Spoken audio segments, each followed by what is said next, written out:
Don't you hate wrestling with predictability? The garbage man, the sexy boy, boring ass TV? How did I get to work in here? Somebody tell me, please. The WWF is confusing to me. With Vince as mean as you've ever seen. I told old Patterson I'm done here in June. When a sudden voice inside me whispered, Vinny, don't sell your dream so soon. And everywhere I look, there's a Ted with a hand to hold on to. And everywhere I look, there's a place and a promotion who needs you. And it's there you'll book when you're lost out there and you're all alone. And WCW's waiting to carry you home. It's there you'll book. And it's there I'll book.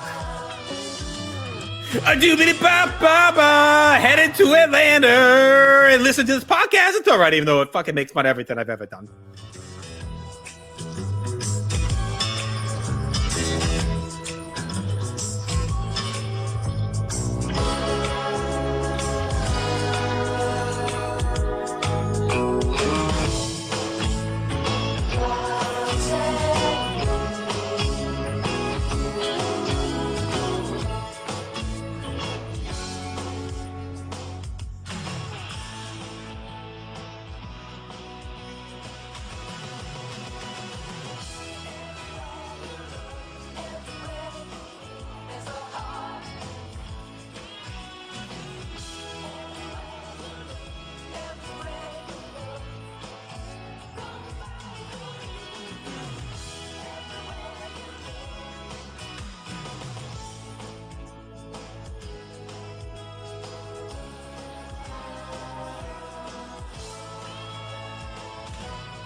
Backbone Wrestling Network, welcome back to episode 52 of Are You Smarter Than Vince Russo's WCW.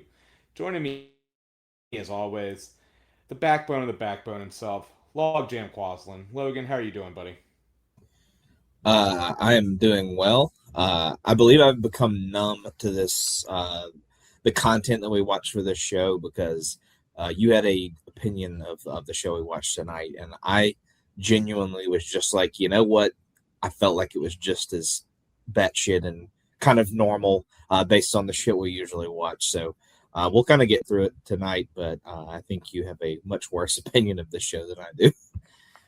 Yeah, Logan, I think your brain is just broken from 50. I think I just laugh and like giggle at the absurdity at this point. Like it just doesn't even like bother me anymore. No, it's just, yeah, you've done 52 episodes of List, like 140 episodes of fucking Highway. Yep. Your brain's mush. Yeah, Russo has no effect on you. Mm-hmm. We're recording 144 tomorrow night, so great. I got to be on that. Fucking held hostage. So we're building towards 200 Russos for me. So there you go. Oh my god, that's yeah. Also, Logan, I think as I called you just about every nickname that I've created for you on this, I think you might have the most nicknames of anyone in our feed. The Backbone, the Backbone, Logjam Quasland. Yeah. That might be it. Yep. I think you have the most. I mean, and what was the one I named you on YouTube Roulette for Thanksgiving? Oh shit. I can't even remember. I just remember mashed potato. Jake was the mashed potato king or something like that. So, but I really don't. I really don't remember what mine was. Honestly, I'll have to listen back. Yes, he was the mashed potato king. Yes. I think he's still that in the chat. I think so. Yeah, I think he is still the mashed potato king. You don't lose that willingly. But yes, I'm sweet potato shufflet. Yeah, that's true. Jesus Christ. I am loaf jam in that chat as well. So Loaf you can Jam add that. Curry, because you were throwing shots at fucking Oh yeah. Susan one day, and I said you were like Steph Curry. Yes. If you guys are wondering what the Backbone Wrestling chat is like, it's just like YouTube roulette. And Just every fighting. day. Yeah. And yeah. But Logan, this episode was so bad. I wish it was Thanksgiving and I could eat my feelings away like I used to, because I would be eating a lot of turkey right now. A lot of sweet potato, a lot of mashed potatoes, all of it. Rolls, all of it. Because this might be the worst Thunder we've ever seen. I know you're numb to it because you're dead inside when it comes to wrestling from this era, but this was just horrible. I think you see how much the babyface side is depleted with this, and you see how much the roster is just shit. Which after it was so good, like we know it was bad when we lost like Bret Hart and the Revolution, but god damn, Logan, our main event, which I can't wait to get to. I don't think anyone will talk much about this main event as I had to do taking notes on this bad boy. But Oh boy. we got to get to the main event first. Let's kick off with the start of the show. It's the June 14th, 2000 Thunder. We kick off with highlights of Monday Nitro of Goldberg being to New Blood, and the beatdown of Steiner and Nash at the end of the episode. And then we see a limo pulls up in Norfolk, Virginia. And out of the limo gets Russo, Jeff Jarrett, David Flair, and the Cat. Russo asks where the real cops are, and R&B security says that the cops are done with Russo's games and they're not coming. So we're not going to have any cops tonight, thank God. We're also told that Goldberg and Eric are on their way. I guess they are driving from Richmond, Virginia, if anyone knows geography, with how long it takes Goldberg to fucking show up. And then as they walk out of the frame, we see a car pull up, and as they leave, and it's Kevin Nash getting out of looked like a fucking Hot Wheels car. It was so small with his big ass getting out of it. Thunder intro kicks off. Tony says that the New Blood, Russo and Bischoff, are in control of WCW. He says after Sunday night, it looked like we were going to have Ric Flair and Hulk Hogan along for a while, but he says that Flair was retired on Nitro and Hogan is in a hospital after the jackhammer through the table, and his career is in jeopardy. Madden says Goldberg is the only hope is to stop Goldberg is himself. So there we go with that, which didn't make any sense. That's why I put it down. I was like, okay, Madden. But what did you think of this, Logan? Like, you know, basically says Flair and Hogan will not be here tonight. Yeah, I mean, obviously Flair is quote unquote retired, so we may not see him again for a while. But yeah, Hogan took a hell of a beating. I guess he really didn't get beat down that bad. I guess so. He's kind of a pussy for not showing up, if I'm being honest. But yeah, we see all the New Blood crew kind of show up in the limo. We had some R&Bs. This is a star-studded R&B security tonight. I did see Chris Harris, Wild Fat Chris Harris, was one of them in the garage. We will see a few others throughout the night that we've probably seen before, but I definitely noticed quite a few more future wrestlers in the company and just in the business in general throughout the night. But yeah, Nash shows up and his, like you said, his big ass gets out of this tiny ass little car. You would think he would be kind of a big truck kind of guy. But yeah, he gets out of the sports car and he looks huge getting out of it. And yeah, Bischoff and Goldberg are no shows, so they're quote unquote on their way. But it seemed like maybe throughout the night that they would never show up. So, but yeah, happy to be in Norfolk, of course. So the Norfolk Scope, one of my favorite places. So definitely looking forward to the show. Yeah, I don't think I've ever been there. I haven't either. I just love that. Well, you didn't live in Virginia, but also Yeah, I was really that's broke true. when I was living in Virginia, as I was just a kid, and up until 22 when I moved, was kind of broke. So yes, I drove past it a bunch, Logan. But so Russo's music kicks off, which we're gonna hear a lot of tonight, and the New Blood comes out. Russo has on a 3-0 shirt because he beat Flair 3 times. David is wearing the hair of Ric Flair that he cut off around his neck, like a weird fucking troll doll. That's just missing the body, just has the head, like you would see psychopaths wear. Russo has a mic and says, "Settle down, let's not have a riot." Says we'll spend some time with everybody.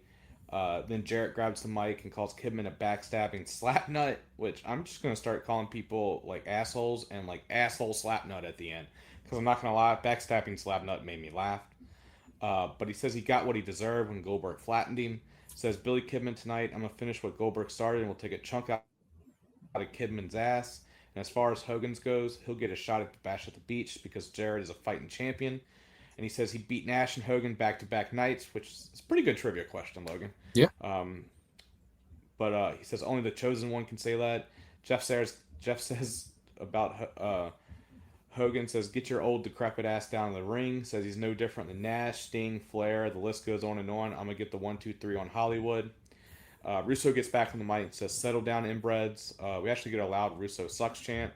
Russo says, you said it couldn't be done, but last night, which he means Monday, because they do tape these on Tuesdays. Sorry for the spoilers. 26 years ago. Yeah, what an idiot. He has to know better than that since he's kind of like the fucking head of WCW. Producer, kind of, booker of the show. It's kind of your job to know that it's not actually airing the night after, despite the fact that you taped it then.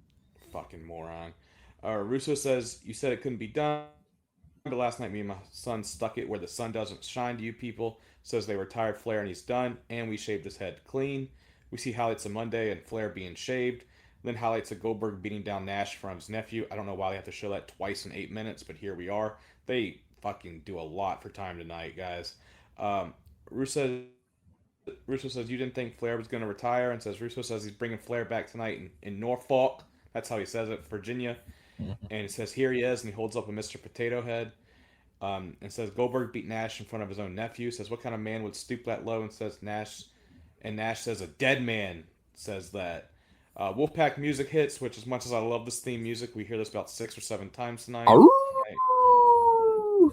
It's amazing. But damn, like hearing that 6 or 7 times, I was like, fuck, man. Yeah, I love me some Nash, but he does get a tad bit overexposed in this episode for sure. So. A tad. Him and Russo, yeah, bad.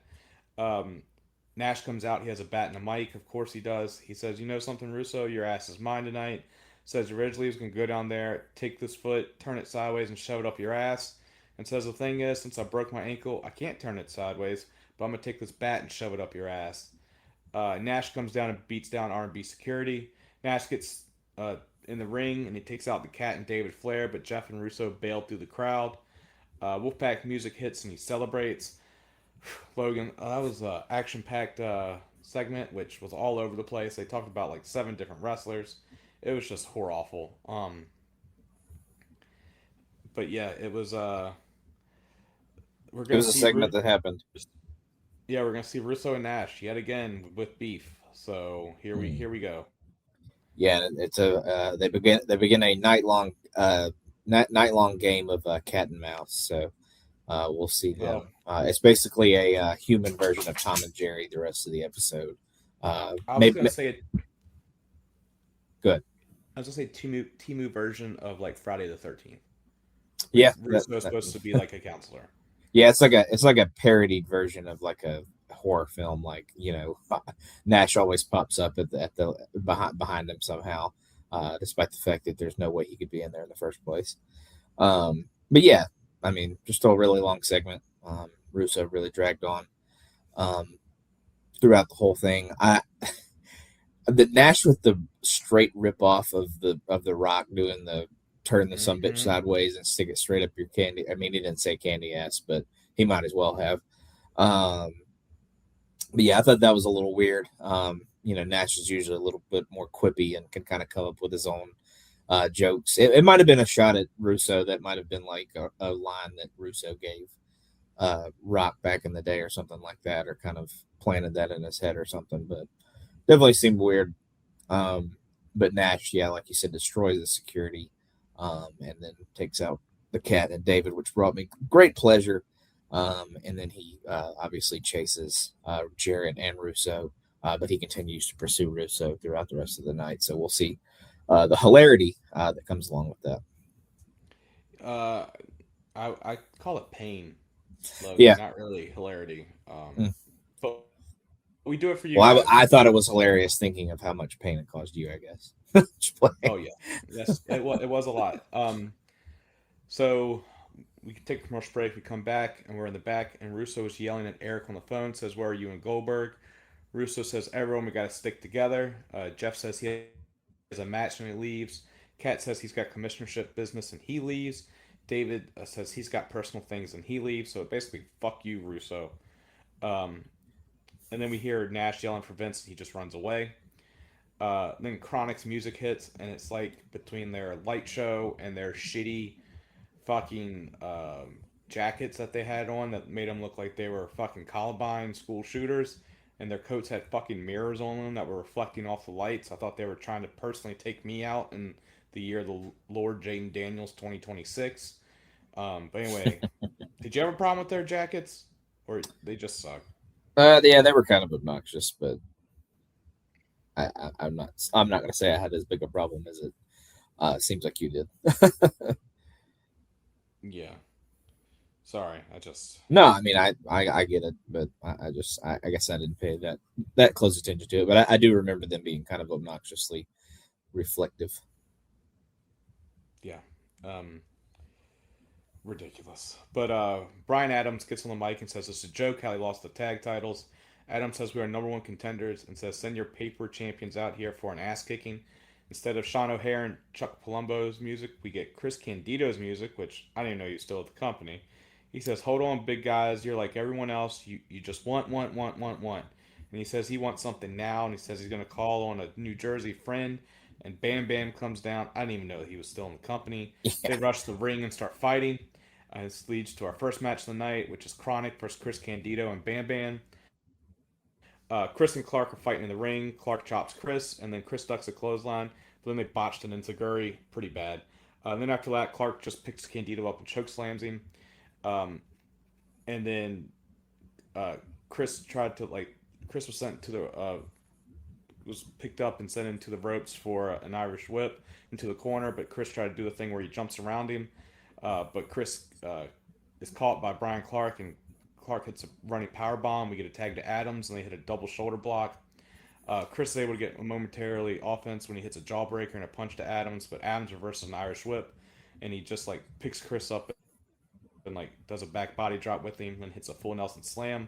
Adams busts out the F5 and goes for the pin, but Bam Bam breaks it up. Bam Bam's attacking both men. Adams and Bam Bam battle outside, despite Adams being a legal man. Clark hits Chris with a shoulder breaker with the shoulder block, and Bam Bam's incapacitated on the outside. Chronic hits high times, and it's over. This was just a straight squash of fucking Chris Candido. Bam Bam attacks Chronic after the match and is able to hold his own, but security comes in and breaks it up. Logan, this was just squash city for Chris Candido. What the fuck are we doing? Yeah, he gets absolutely dominated. Bam Bam never even makes it in the match. They do go out of their way to kick him off of the apron at the end. I did like that, despite the fact that he actually never gets in the match itself. But yeah, I know. I'm pretty sure Tammy's gone at this point, and I really don't think Candido lasts too much longer. So if he even lasts past this appearance, I don't think we have him too much longer in the company. So I guess we'll see, because it seems like they kind of reform an old group from the ECW days later on in the show with these couple of guys. So, but yeah, pretty much a complete holistic squash here. Candido just gets his ass beat. And Chronic's not the worst at these squash matches, but they really wreck him in this one. And Bigelow tries to be a tough guy after the match, but the 2-on-1, well, the security pretty much breaks it up, but the 2-on-1 was not going very well for him. Yeah, it's fucking horrible, man. Just horrible. What are we doing? Bam Bam doesn't even wear his leotard anymore or whatever the fuck he wore. He just wears a nitro t-shirt and pants. Mm. It's ridiculous. But We go backstage and Russo is pacing. Russo runs around and he runs to his limo, but the limo's tires are flat. I guess Nash took those out. We get a commercial break, and then Logan, some sad news. Um, Mama Luke's music hits. We see how Vito beat Funk on Monday. Johnny and Vito both come out. Vito's still carrying the belt around his waist. Vito has a mic. It says finally WCW has its next Italian superstar. It says on Monday he became a made man. It says he won't be a champion who sits around, and he'll be a fighting champion because he's from the state, because he's from Staten Island, New York. He asks Johnny what he thinks about it. Johnny asks why Vito deserves to be a champ. Vito says because he took out Terry Funk. Johnny says he could have done it, but you locked me in the bathroom while I was dropping bombs, which I love you, Johnny. Aren't we all? Yeah, I get that 100%. Vito says, I love you and want you to wear this belt. He puts it around Johnny's waist and holds his arm up. Vito leaves the ring and lets him bask in the moment. And then when Johnny tries to leave the ring, Vito hits Johnny with the kendo stick. Vito beats the hell out of Johnny. Vito pulls out a table. And he's still hitting Johnny with the kendo stick as he does it. He actually takes a cane and breaks it over Johnny's back, which looked disgusting. And then the table is still outside the ring, and they went to like on the ring apron where I guess the camera guys stand, and he actually hit a jumping DDT face first through the table on Johnny, which was pretty gnarly. So Logan, one of our favorite tag teams, are breaking up, but I'm kind of interested in this feud. If we get one between Johnny and Vito before he like breaks his asshole, so yeah, we'll see what comes of this. But pretty gnarly. I guess Johnny's the baby face in that because he likes to drop bombs in the bathroom like me and you. Nothing like dropping nukes in the toilet for sure. But yeah, I thought this was pretty entertaining. These two guys are pretty good at the playing the Italian kind of gangster, but kind of being goofs at the same time, characters. But yeah, Vito being so nice to him, even gives him the belt, and then he absolutely cracks him over the head with the. I don't even know if it kind of seemed like it was like a kendo stick, but it was also just like a stick. It was just like a almost like a pull cue a little bit. It was real thin, but he really whacks him over the head with that. And yeah, I thought the kind of DDT from the little table or whatever it was. Yeah, like you said, I think it's kind of the cameraman stand or whatever. But I thought that was pretty awesome. And then yeah, obviously, I don't know if you said it, but Nash comes out and creams poor Vito, and then kind of just that this was like the most unnecessary of his appearances because he just literally comes out and says, Russo, I'm still looking for you, and then he goes to the back and that's it. It goes commercial and completely pointless. Yeah, he also beats down Vito, which is so dumb. Like Vito just had this thing where he looks kind of tough, and then like Nash just makes him look like shit. Yeah. I will say I'm the big dog around here is what he was trying to say. Pretty much. And then like my favorite's like you see Russo backstage saying he's gonna kill me. It's like okay, fucking weirdo. But yeah, only if. Yeah, right. God, I wish he would. So we get a commercial break, and then we see a security camera straight out of the video game Manhunt. I know you did not play that, Logan. I don't even know who that joke for. That joke's for Matt Souza and Jacob Williams, and I know their ass ain't fucking listening. So so it's like a security camera panning around, and you see basically David and Miss Hancock canoodling, and like she has her hands on his chest, looks like they're about to kiss, and then we cut back to the arena. I know, right? As Shane Douglas music hits, and out comes, of course, Shane Douglas with the mic. We see highlights from Monday where Shane beat down Buff for the good reason of abandoning him for 30 goddamn days. Like if Logan abandons me for 30 days for me to do this podcast by myself, I'm beating his. He's gonna get franchised too, guys. So fucking spoiler alerts. He's gonna be an ass beating. Yeah, gonna be an ass beating. So Shane gets on the mic and says, "Buff, you got some things going through your head. Like my head hurts from the brass knucks. Why did my partner turn on me?" Shane says 30 plus days ago we had contracts and obligations, but you wanted to play tough guy in the back and left me high and dry. He says, "Let me clarify some things, partner." The franchise held up his side. The only time Buff was at the top of the mountain in WCW is with the franchise. It says, as of Monday night, you'll know the meaning of the saying is you just got your ass franchised. Buff runs down and attacks Shane with clotheslines. And then out of nowhere, Chris Candido and Bam Bam run down and help Shane beat down Buff. My note says triple threat reunion.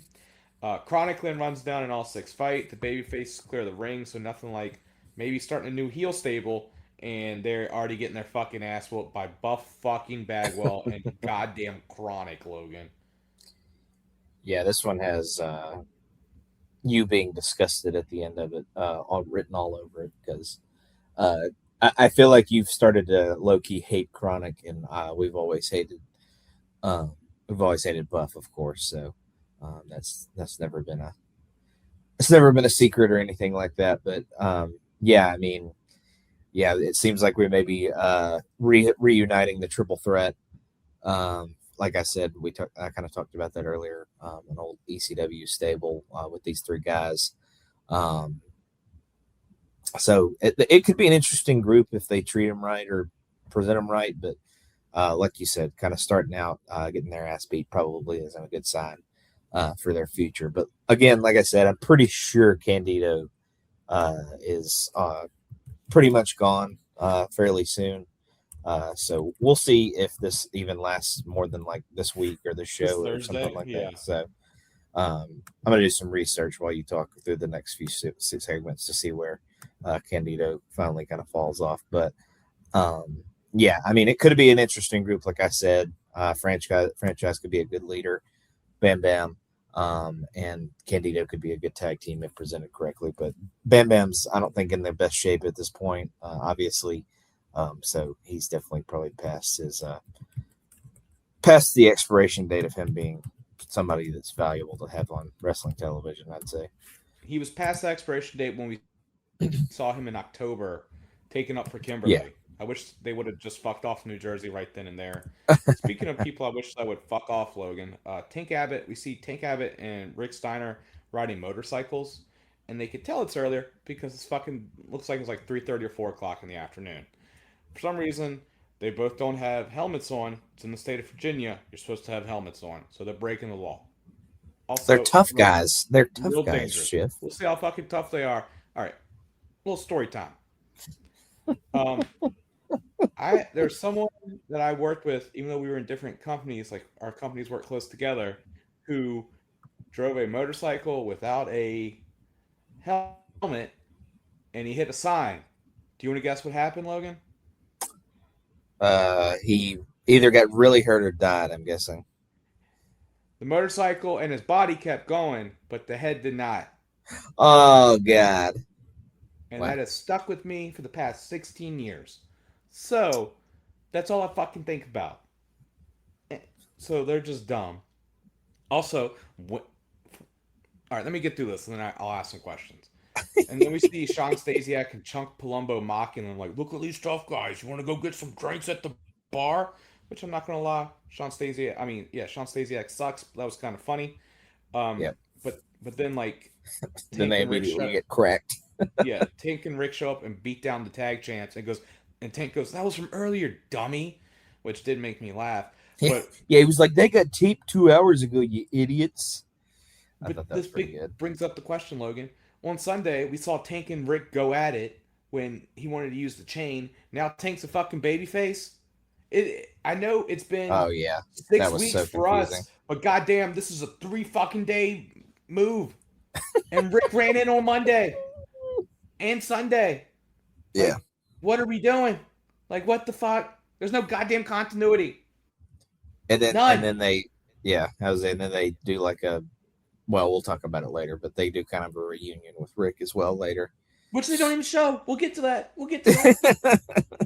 I told you it was a bad fucking episode, Logan. You know it's bad when I've had multiple people say, oh, you like everything. You like everything. The wheels are coming off, Logan. Yeah, not good. Not good. Chris Candido's last appearance is next episode of Thunder, so just throwing that out there. Jabroni can't even get on Nitro. So they last literally a week. And Bam Bam actually makes it to the end of WCW, so we will see him. I'm pretty sure he's feuding with Shane Douglas at the end. Till the end. It says his last match is against Sean Stasiak. If that tells you. Might be Sean Stasiak, because Sean Stasiak with Stacy, and they're pushing the stroller for some reason. I don't know. Fucking get to it. But Bam Bam does last seemingly to the end, which is insane. But yeah. because that man was fucking well done cooked right now. Oh yeah, 100%. All right, so we take a commercial break. We come back. Cat comes back to Russo and says, "I'm sorry, and I'm commissioner," and says, "I'll never leave your side again." Um, and he says, "Oh no, they're right here," and they get excited as a limo pulls up. But when the limo door opens up, it's Scott Steiner. Cat runs off, and Russo runs away as well. Canyon and Mike Awesome come out. Canyon might be our new MVP, Logan. He has a blonde wig Who on. better? He's dressed like DDP. He has DDP's music. Um, we see Canyon and Mike Awesome beating down Scott from Monday. Canyon has a mic and he goes, "Good God," and then says, "Bro, I feel real positive tonight. So positive that I'm gonna team up with the guy who tried to kill me. Bottom line is, I'm gonna be signing my new book, Positively Canyon, in Paducah, Kentucky, with Mark Madden and Smokey the Bear one Friday." Mark goes, "Well, sounds like my Friday's taken care of." I don't know why that made me laugh. And then he goes, "On Monday, I'm gonna be on Craig Kilborn with John Bon Jovi. So tune in. Bada bing, bada boom, bada bang." Then Awesome says, "Shut your mouth and let me talk." Mike says he's the awesome one and Positively Canyon are out here to kick some jabroni's ass tonight. Says he'll deal with Big Papa Pump's ass later. He says two people who can come out, but they need to have the Spaldings to come out and face them. Tank Abbott and Rick Steiner's music hits. It's a ball joke, guys. Yeah, in case Spalding is a ball company. With him fucking saying it 2 times, which Russo has said multiple times as well. "You gotta have the Spaldings, bro. The Spald." I can't do his fucking. Fuck him. Just fuck him. Fuck him and his voice. Yeah, I think I dropped the F-bomb so many times tonight, Logan. That tells you how much this episode has destroyed me. So then Tank Abbott and Rick Steiner's music hits. My note even says, "I guess they're faces now." So match 2. And they don't hate each other randomly. Yeah, Positively Awesome. That's the name I just came up with for him, Logan. Great team. Versus Rick and Tank. They don't get a name. All 4 are battling in the ring, and then it's just Awesome and Tank in the ring. Tank slams Awesome. Rick throws Canyon in the guardrail.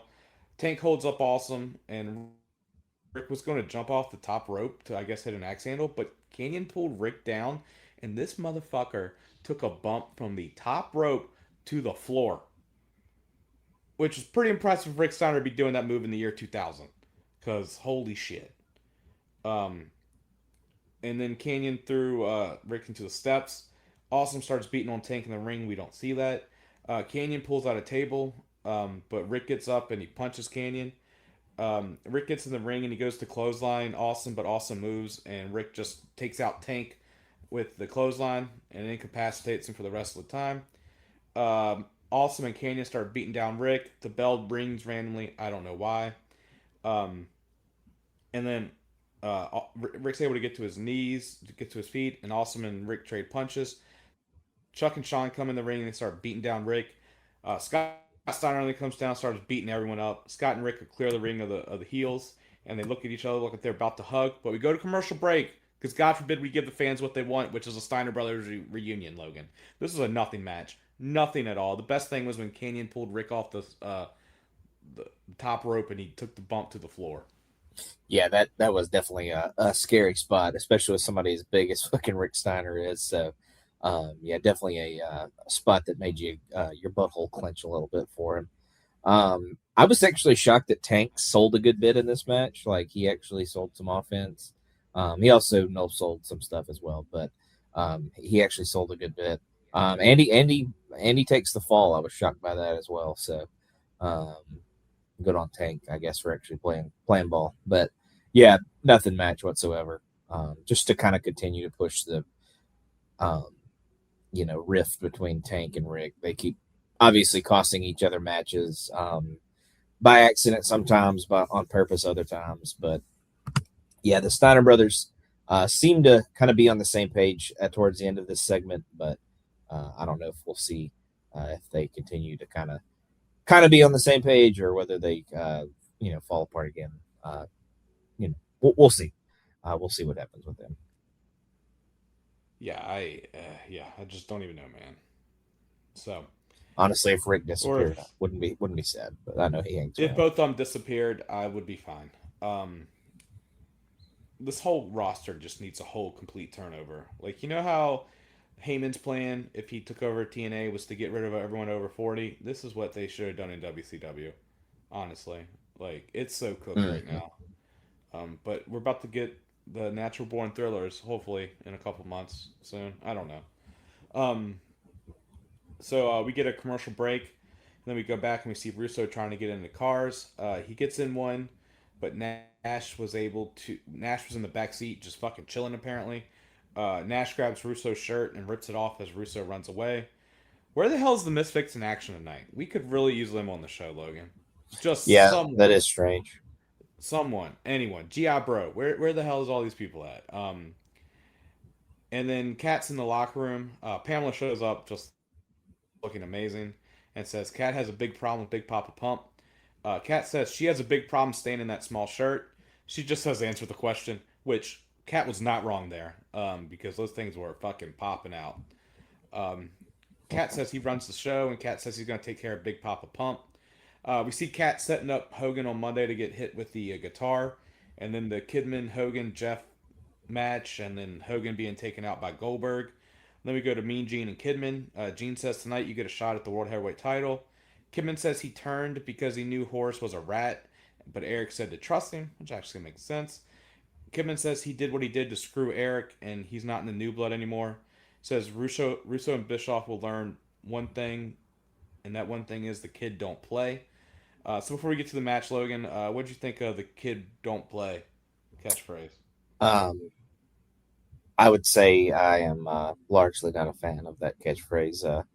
He kind of sounded pretty lame saying it. I'm not gonna lie. Um, so yeah, not my favorite. Um, for sure. I'll definitely say that. But um, yeah, I mean, Kidman needed a change, whatever it was going to be. He needed to be out of the new blood. He really needs to be a face because I mean, the match he has later isn't great by any stretch. I mean, obviously we'll talk about it, but it's a much better version of him than we've seen over the last 2 or 3 months. So, um, and a welcome change, I would say for sure. Yeah, thank God. He's still a cucklows. We'll see. Oh yeah, absolutely. So Jeff's out first. He has a guitar. They said that Hogan suffered a spinal injury and is in the ICU, which is quite the big difference from what they said the other night. Um, Kidman's out next. It's match 3. Jeff Jarrett versus Billy Kidman for the world title. This should have been the main event. Uh, Kidman actually Yeah, gets in the ring, and I'm shocked that Kidman gets pyro like he's Shawn Michaels in 1995. Kidman gets a title shot despite losing on Sunday. Thanks for making nothing make sense. Um, Kidman poses for the crowd, and Jeff attacks him. Uh, Jeff's rocking Kidman with punches. Kidman gets a head scissors and a drop kick. Uh, and then Jeff's able to drop Kidman throat first on the rope. Jeff picks up Kidman and sends him to the ropes, and he hits him with an elbow that knocks him out of the ring, and then he drops him throat first on the guardrail. Jeff throws Kidman into the guardrail again, and then throws him back in the ring. Kidman versus an Irish whip, but he went for a drop kick, but Jeff held onto the ropes. Jeff then catapults Kidman out of the ring to the floor, which is pretty disgusting. Filthy Animals music hits. They all come to the ring. Jeff gets on the mic and says, "Don't come one step forward. I'll handle this boy on my own." Then he gets schoolboyed for a 2 count. Kidman hits a Baldo bomb and gets 2. Kidman goes to the top rope, but Jeff crotches him. Tigress is on commentary, and we can't hear her at first, thank God. God, Uh, why do they keep doing this? I don't know. Jeff tried a superplex, but Kidman reverses for a power bomb that gets 2. Jeff gets an eye rake, and he went for a power bomb, but Kidman reversed it to a face buster. Kidman goes up top, and instead of hitting the 7-year itch or whatever the hell he calls it now, and he gets a 2 count. But he hits a splash, gets a 2 count. Raylan jumps on the apron and distracts the ref. Hoovy gets on the apron and he grabs Jeff. Conan gets in the ring and Disco hands him the guitar. Logan, if you thought Conan was going to hit Kidman, the ref, or Jeff Jarrett, who the fuck did you think he was going to hit? Uh, I had a pretty good feeling he wasn't going to hit Jeff Jarrett. I'll just put it that way. So the fact that he stalled whatsoever made me immediately think that, yep, this one's going in Kidman's direction. It would make too much sense for them to continue to be friends. So Poor Kidman again, like you said, kind of gets cucked again by his own buddies. So Yep. So Logan was right. Conan hits Kidman in the head with a guitar. It was all a ruse. Jeff picks up Kidman and hits the stroke. Tigress finally, his mic starts working, and she says they did this because Kidman abandoned the Filthy Animals. Filthy Animals beat down Kidman after the match. Wolfpac music hits again. Um, and the Filthy Animals bail the floor because they've learned after getting their ass beat for the past 2 weeks. But Nash takes out Jarrett. He pulls a belt out of somewhere, I don't know, but he puts it around Jeff's neck, and he makes him into a gimp and drags him out of the ring, and he has him as a hostage, Logan. Kidman did get more offense on Jeff Jarrett than he normally does. But yeah, uh, just ridiculous. yeah, like I said, he needed a character change. I kind of make the note maybe Kidman should have never been heel, or the new guys should have never been the heels in this situation. I think he flourishes much more as a face. He looked much better in this match than he has at any point with Hogan. That also may be Hogan's fault, and Jarrett maybe just a little bit more giving than Hogan was. I mean, there's no maybe about it; it's 100%. But yeah, I mean, I think I mean, at a certain point you've got to either convince Flair and Hogan and Luger and all those guys with huge egos to be the heels in this situation and actually put over the new guys, and that was never going to It happen. doesn't work for me, brother. Yeah, I was if they had been heels, this storyline may have even been worse. So who knows? But Kidman definitely should be a face. I do think he was a little above his skis in the main event program, but he He should have been certainly upper mid card. yeah, he certainly could be a United States title kind of contender. Maybe, I mean, I don't think he could beat Steiner, but maybe whoever the following champ after him is, he could possibly contend with somebody like that. But definitely better as a face. But he has been so destroyed by this heel run that he's had that I don't know that he could particularly be all that, you know, taken seriously in any role. Yeah. And I continue to just be confused by the filthy animals because they literally none of them wrestle and they all seem hurt. So I don't know what's going on with them. Ray is legit hurt, right? I think the rest of them just like don't wrestle. Yeah, I think Conan's hurt too. I don't know. Okay. Disco wrestles, but he sucks. So Oh yeah, I forgot. I always forget Disco's even in there. That's right. Yeah, he wrestled recently. he wore a Kobe Bryant shirt again tonight. Jersey. Mm-hmm. Speaking of useless, commercial break and Vampiro's music hits, and out comes Vamp with a blowtorch. Vamp says it's been 3 days since I took Steve Borden, the actor, aka Sting, straight to hell and sent his career up in smoke. Said he can still hear his voice like a bitch yelling after falling from the Turnotron. Says everyone here has been brainwashed, and I hear you chanting his name, Sting. Says Sting didn't know anything about the dark side. He yells at fans for having Sting merch on and having posters, and yells at one fan to take off the mask. One fan, and he walks over to the fan. One fan talks trash, and he actually pie faces the fan. But that fan didn't have the mask on, and he takes the mask off the fan. But the person, whoever it is, spits in his face, but it's blood, and we see that it's Asia. As they said, she spit a red substance in Vamp's face. It's fucking blood, guys. Then the Demon music hits, and he comes out. Demon runs to the ring, hits a double arm suplex. Vamp then hits Demon with a blowtorch when he's posing for Asia. Tony says Dale Torberg is the Demon, and he is engaged to Asia. Asia gets in the ring, and she jumps on Vamp's back. Vamp reverses her and hits the nail on the coffin on Asia, and this lays this girl out. Vamp and Demon then battle ringside in the aisle. Demon shuts Vamp in the Demon's coffin. Asia is still down, selling like death. Good for her. Probably the best seller on the show. Demon threatens, or tries to light the casket on fire. I don't know. It looks really shitty. Demon finally goes to check on his fiance, which he probably should have done from the jump. Vampiro is able to get out of the coffin and just looks goofy and then walks away. Vamp really going from feuding with one of the Millionaires Club to one of these fucking Kiss losers. Mhm. Yeah, he goes from feuding with the franchise of WCW, or one of the guys that has been around for forever and is considered, one of the biggest stars in company history, to feuding with Dale Torborg in Asia, seemingly. So definitely a precipitous drop off for one Vampiro.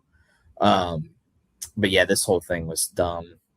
They show Vampiro escaping the little crypt or the coffin, whatever you want to call it, that he kind of shuts him in. I thought that was stupid. Um, he does the terrible fire trick. I don't know. I I think WCW should just probably stop using fire, because obviously the fireball thing fucks up on Hogan when he tries to use it on Warrior in that match in '98. They should just probably stop trying to do fire tricks. I mean, I know obviously they just lit staying on fire at the pay per view, but it doesn't seemingly go well for him when they try to use pyrotechnics and fire. So uh, maybe just lay off of that part of the business. But yeah, I mean, Asia sells pretty well. She gets spiked with a pile driver, kind of like you said. Um, but yeah, it was just way too long and kind of hokey for the most part. It's ridiculous. Yeah. Speaking of ridiculous, Logan, Daphne, remember her? She was a cruiserweight champion one time. Mhm. She comes out in a black wedding dress. She looks sad. She says, "David Flair, I can't believe you've done this to me. You've broken my heart. We were supposed to get married." And says he betrayed her with this the backstabbing, pathetic Miss Peacock. Says Miss Peacock isn't his type, and says Miss Peacock wants her toothpick legs broken by me, and says Ooks Hooter girl, come out now. Miss Hancock comes out, and I put, what happened to Kim versus Miss Hancock? I guess Kim's gone too, Logan. Yeah, we knew it was coming soon, but we didn't quite know exactly when. But she was just on Nitro, right? Yes, Yeah, baffling. that's what I thought. Yeah. Um, So yeah, please. I mean, I'm not sad by it or anything, but it just seemed kind of crazy out of nowhere. no. So Daphne says, "How could you do this?" And you knew we were engaged. Miss Hancock says, "Call your fiance," and Daphne then attacks her. They have a cat fight, and they keep cutting to the crowd multiple times during this cat fight. I don't know if they're trying to draw it out or what. It was very odd. And it's not like they had like a wardrobe malfunction, because they were both in their clothes still. Um, David Flair Well, comes out. Miss Hancock's skirt is a little short, I'll say. So it might that her uh, cooter, I'll say, might have popped out. Who knows? Oh, I wish. Um, Well, we'll never know because they cut away, of course. Thanks, Eric Bischoff, you bitch. Yeah, bastards. So David Flair comes out. He separates them. He says, um, he screams at Daphne. He says, "I didn't do this. I didn't do this." And he's yelling at in her face. Crowbar comes down. He stops David. Crowbar goes to console Daphne, and David hits Crowbar in the nuts. David and Miss Hancock leave together while Daphne checks on Crowbar. I guess we might have a four-way. I don't know, man. It's just rough. Sign me up for that one. Yeah.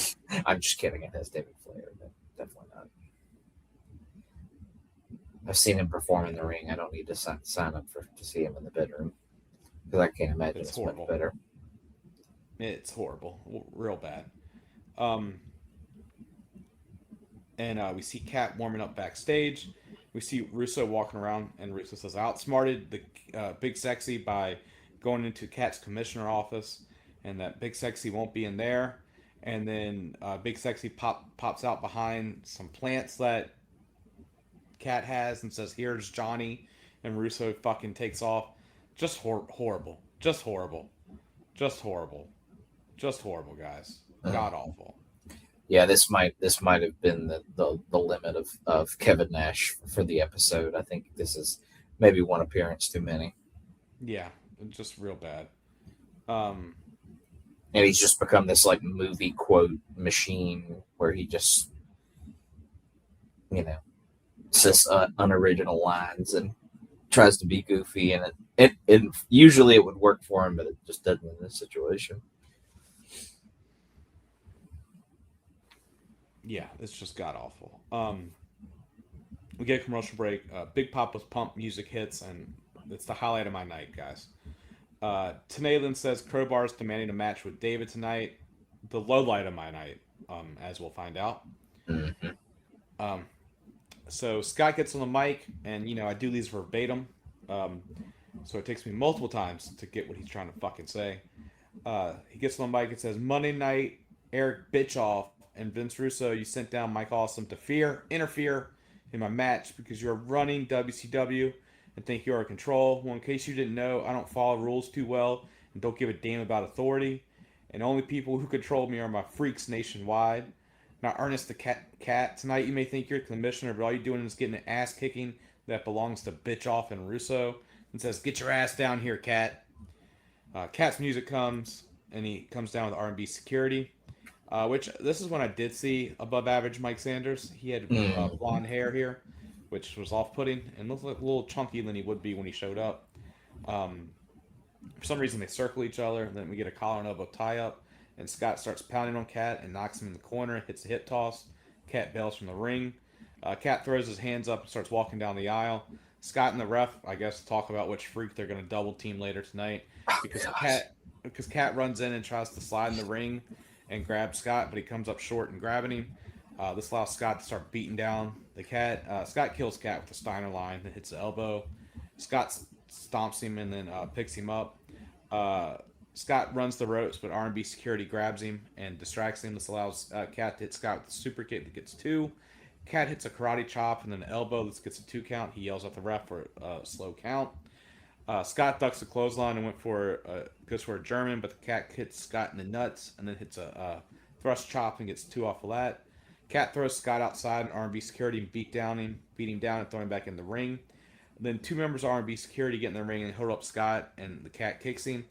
And they're still holding him up. Scott then throws off R&B security.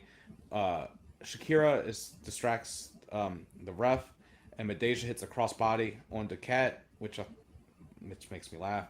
Scott then hits Cat with the clothesline, and hits him with the overhead suplex, and then that belly to belly that I love, Logan. And then Scott puts Cat in the Steiner recliner, and the Cat taps. Scott and the Freak celebrate. Scott walks away. Cat gets on the mic and says, "Wait a damn minute." Cat says this was an illegal chokehold, and he DQs Scott for using the chokehold and bans the Steiner recliner permanently, Logan. So, yeah, not much of a match. I do love Scott throwing motherfuckers around. But, yeah, this was just nothing.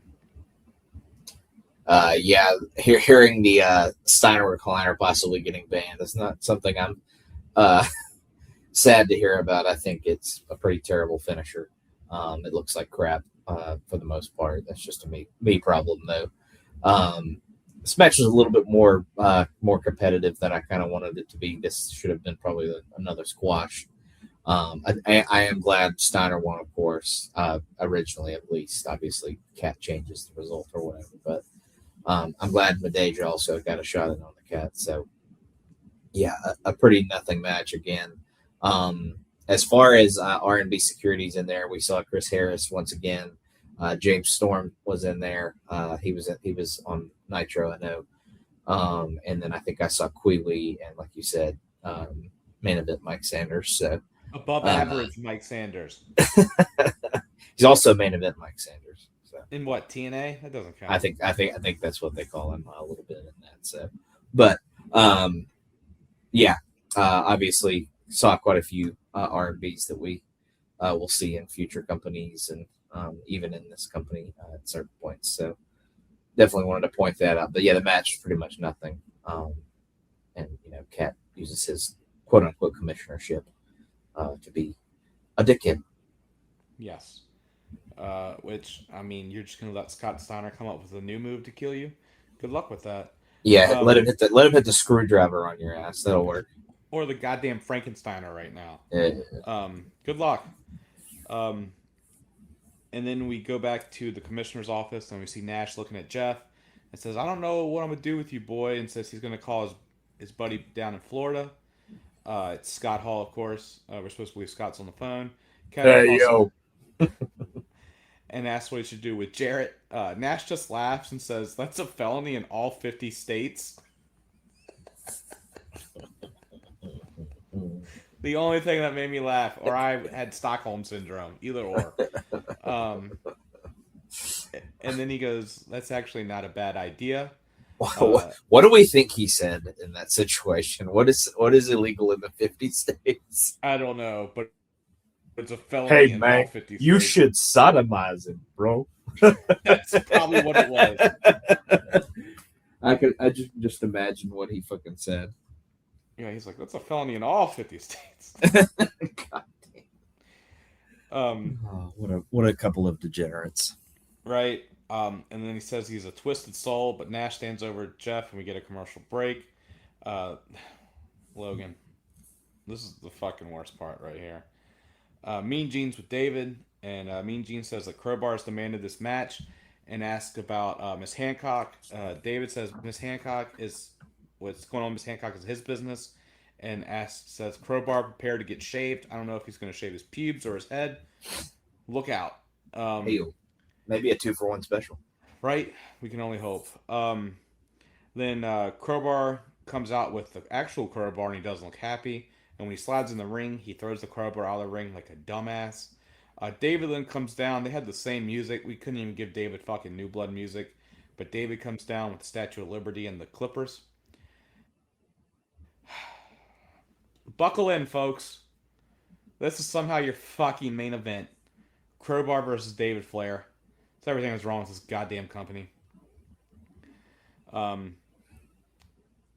David tries to get in the ring, but Crowbar hits him with a baseball slide. Crowbar throws David in the ring and chops him. Crowbar sends David into the ropes, and Crowbar hits a back elbow. Crowbar picks David up, but David gives him eye rake. Crowbar stumbles to the corner. David chops Crowbar. Crowbar reverses it and chops David, and then Irish whipped him. David reverses it, but he misses a clothesline. But Crowbar ducks under and tries for a German, but David reverses it and hits one of his own. I'd be terrified if I was Crowbar taking that move. David misses an elbow. Crowbar punches David and then leg drops David in the nuts. Crowbar slams David, and then Crowbar jumps from the apron to the ring and hits David with a splash. This gets a 2. It was like a somersault splash. It was pretty dope. I'm not going to lie. David gets out of the ring, and Crowbar follows him and beats him around the ring. He hits David with chairs and a clothesline, and then Crowbar sets up a chair. He sits David in it, and he somersaults from the ring to the floor and takes out David, which, not going to lie, was pretty awesome. Crowbar beats David around the ring and hits David with another chair. Crowbar misses a punch, but David drops Crowbar nut first on the guardrail and chops him. David rolls Crowbar in the ring and hits a gut wrench suplex and gets 2. David chops Crowbar once again and hits a double underhook suplex and gets 2. David does the Flair strut. David puts Crowbar on the top rope and hits a superplex. Would have been terrified taking that as well. This gets a 2 count. David and Crowbar trade chops for like the 15th time, it feels like. Crowbar sends David in the ropes, but David kicks Crowbar when he's going to back body drop him. David went for a suplex, but Crowbar reverses it and hits a front suplex. Liz just gets a 2 count. Crowbar punches David and sends him to the ropes. Crowbar hits David with a drop kick and chokes David with his shirt and wraps the shirt around David's neck and throws him around the ring. Crowbar hits the attitude adjustment. The refs don't call it that, of course. They don't even call it anything. And then Crowbar once again somersaults into the ring and hits a leg drop. This just gets a fucking 2. David tries to beg off, but he suckers him as he throws Crowbar out of the ring. David does the Flair strut, but he's near the ropes, and Crowbar tries to sunset flip in. David's able, as Crowbar's trying to force him down, David grabs the Statue of Liberty, and he breaks it over Crowbar's head. Then David sits down on Crowbar and gets the win. After the match, David tries to shave Crowbar's head, but Daphne runs down. He pushes down Daphne and then shaves off some of Crowbar's head, just cleaning up the back, it looks like. And then Miss Hancock comes down and she starts stripping, but then David comes to her and she teases David and they leave into the backstage area, as would I. Logan, this was a horrible match, carried 100% by Crowbar. Yeah, I mean, and he can only do so much, the poor bastard. Kind of like I was telling you pre-pod, David is just the most unnatural person to ever exist, maybe in the world, definitely in wrestling. And I, like I said, I would love to see maybe some of his athletic feats in like high school or something like that. See if he played football or baseball or something like that, because he looks like he has like just negative athleticism. It continues to stun me that this person came from Ric Flair. Like, I almost don't believe if he didn't look so much fucking like him, I would almost not believe that he came from him whatsoever, because it like literally, Correct. you know, like you would almost have to like scientifically take away all the charisma from a person to not have any genes from your father go to you whatsoever. He is horrible. He continues to be horrible. Um, and I kind of told you this, I think yesterday. We sit through so many short matches with so many people that are twice as talented. Maybe not as Crowbar. Crowbar is actually probably a pretty talented guy. He's just in there with a lot of schlocks. But we sit through so many short matches with people that are twice as talented as David Flair, and they get half the time that this did. Now, granted, I think I looked, and this only actually goes 7.5 minutes, but you could convince me it went 15, and I would believe you. It is. It didn't go 12 minutes. No, I saw 7:30. I think is what it was. That was a long 7:30. It was the longest seven. It was the longest 7.5 minutes of my life. So, like I said, you could convince me it went 12 or 15, and I would totally believe you. But these are not the two guys that you need to give an extended match to. Just a horrible, horrible booking decision. I don't know really where you would use the time that they had for this, because it would probably just been another Nash skit, and we're about to finish the show with him. So I don't really know what you would have done in place of that, or what match you could have extended before that, because I don't really think I want any of those going any further either. But yeah, this is not the match that you should give this much time to. You should never have David Flair in there more than 2 or 3 minutes. But yeah, he wins with the Statue of Liberty as per usual. And he gives a little shave to Crowbar. So I guess we'll see what Crowbar looks like on our next show. And he shoves Daphne down to kind of put the kibosh on their relationship for good, I'd say. Yeah, god awful. All right, Logan, let's fucking start. I kind of don't even blame them, though. It's Russo's fault for booking the match to be that fucking long. It's just stupid. Yeah, 1000%. He can't book a show worth shit. Yeah. Yeah, ridiculous. So we get a commercial break. We see Nash choking Jeff with the bat, and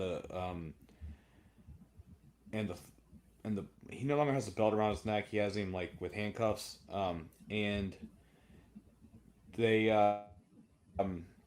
drags Jeff to the ring. Nash has a mic and says, "Russo, you know, on Monday night you scarred a vision in my nephew's brain. He watched his uncle bleed before his eyes. He said, when I was a young man, my oldest brother took me to see Deliverance. There was a scene in this movie that was scarred in my mind." I can't believe this was on TV. This segment is absurd. Yeah, he said, "Is it me or does Double J have a pretty mouth?" Then says, "Come on, boy, squeal like a pig." And Nash keeps screaming it and says, "You aren't from here, are you, boy? How about we strip you down your underwear?" Madden says he's serious. I've seen him do this before. Tony says, "I'm not going there." Which, goddamn, pal. Goddamn. Yeah. Nash says if Russo doesn't show up, he's powerbombing Jarrett straight to hell. He's about to powerbomb him, and Russo comes out. Russo says, "Nash, that's enough. You want me standing right here?" Nash asks if this is turning Russo on. Russo says he has something in his pocket that Nash may actually be interested in. It's the contract to Scott Hall, your buddy Kevin, the other outsider. And you know what? For the past 4 months, 4 years, you've done everything to protect Scott Hall. Russo says Bischoff ain't here tonight, and you know what else? I hate you and Scott Hall even more.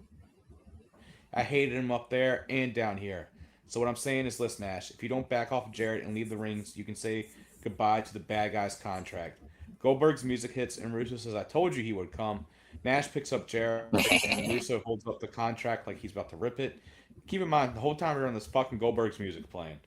Goldberg runs in from the crowd, and he attacks Nash from behind with like a fucking, not really a spear, but it was like a football tackle, where he never left his feet. And then he walks over to Jarrett and rips the cuffs off.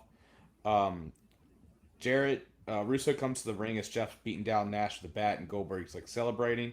We see Russo about to rip the contract, and thank God it ends. just horrible, just horrible, horrible, horrible, horrible, horrible, horrible, horrible, horrible, horrible, horrible, horrible fucking end to the show. And this is the dumbest fucking part we're about to get to, guys. So yeah, just buckle in. Yeah, I mean, the whole deliverance thing that They Nash bleep some of it does. out. Yeah, it's insane that even got someone approved. Um, but yeah, this is not one of Nash's best nights. We've kind of talked about it before. He was a little overexposed. Probably not completely his fault per se, but um, yeah, he did not have his fastball tonight. And, wasn't quite his normal awesome self. Um, but yeah, Scott Hall being brought back into this. I don't know if he was like seriously being thought about being brought back in at this point, because I know he was at, I think he was at Super Bowl. I think that's the last time we saw him, or one of those pay-per-views earlier in the year. I think Super Bowl's right, maybe not, but yeah, I mean, it's just like he very clearly probably doesn't need to work for the company anymore. He had a lot of issues before he left. I'm pretty sure they fired him, so and he didn't just leave on his own volition. So yeah, I mean, bringing him back up with probably no real plans of doing anything with him per se, other than kind of teaming him back up with Nash. It's just dumb. Like making this part of this storyline is just not necessary, and just a really bad episode of Thunder for sure. I don't know if it's the absolute dirt worst that we've seen so far, but it's definitely down there for sure. It's the worst one. It's the worst one. Yeah. I think it's the worst one, Logan. It's certainly a contender. It's just so bad. Just so bad. We had 5 matches tonight. It was storyline heavy with storylines we didn't want to fucking see. Like, the only one I sort of am interested in is the Mama Lukes. Like, you have a... Yeah, I was saying Vito got creamed at the end of that, so it's not like they're even strong about it either. It's so absurd. Yeah, it's just so dumb. But like, it's not shocking looking back with 26 years of hindsight. This company was out of business. Oh yeah, 8 months later. It's kind of surprising it doesn't happen sooner, right? Like this is just god awful. Because at this point, they're just coasting off the fact that they were so successful for the years before that. Yeah, like I just can't get over them. Yeah, real bad. Yeah.